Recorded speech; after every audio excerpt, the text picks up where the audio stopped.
Exercice 5, page 270 de votre livre. Bon, même si vous n'avez pas ce livre, vous pouvez quand même faire l'exercice parce que tout est au tableau. Donc, il vous suffit de refaire la figure avec des carreaux de votre cahier et tout sera jouable. On vous demande dans cet exercice de faire l'image de cet objet à travers la lentille mince convergente. Alors, je rappelle que le point B ici, là, il émet de la lumière dans toutes les directions. Voilà, dans toutes les directions. Parmi cette infinité de rayons lumineux issus de B, il y en a 3 qui sont très faciles à tracer. Alors, le premier, c'est celui qui est issu de B qui passe par O. Celui-là n'est jamais dévié. Voilà. 2B qui passe par O, jamais dévié. On est bien là, voilà. Le second, celui qui est issu de B, incident parallèle, l'incident parallèle issu de B, parallèle à quoi? Parallèle à l'axe optique, ressortira par F', le foyer image. Voilà. Prenez un critérium pour faire ça, hein. Des bin fins sont toujours les bienvenus pour ce genre d'exercice. Donc là, on ressort par F', un peu comme ça, là. Je me mets devant la vidéo, je suis désolé, mais vous allez voir le résultat très bientôt. Voilà. Donc là, je suis pas trop mal, ça va aller converger assez loin finalement. Donc si, il vous faut de la place celui-là pour le refaire dans notre cahier. Ça va converger très loin. Voilà. J'aurais pu faire, je me rends compte, un carreau de plus ici.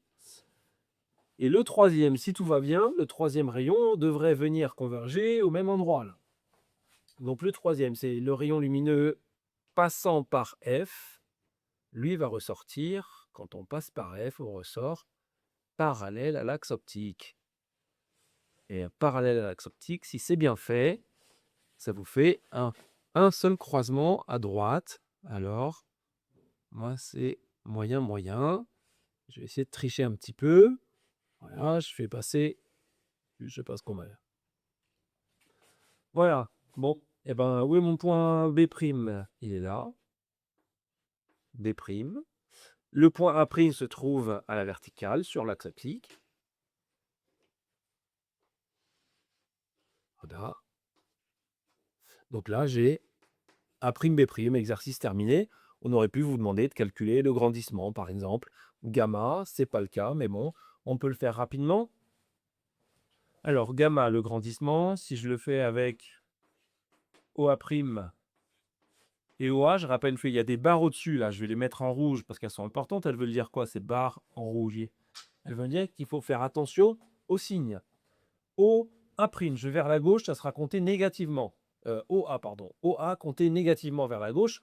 OA', je vais vers la droite dans le sens de l'axe, ça sera compté positivement. Alors, OA, 1, 2, 3, 4, 5 carreaux, on peut compter en carreaux. Donc ça nous fait moins 5 carreaux. Tandis qu'au numérateur OA' fait 1, 2, 3, 4, 5, 6, 7 carreaux. Plus 7 carreaux, voilà. Alors, gamma n'a pas d'unité, hein. L'unité carreau se simplifie, et il nous reste moins 7 cinquièmes, ce qui nous fait du moins 1,4. Voilà, qu'est-ce qu'on en conclut de ce moins 1,4? Le moins nous dit que l'image est renversée, c'est bien le cas. Et gamma en valeur absolue supérieure à 1 nous dit que l'image est un peu plus grande, 1,4 hein, pour la valeur absolue, un peu plus grande que l'objet. Exercice terminé. Merci.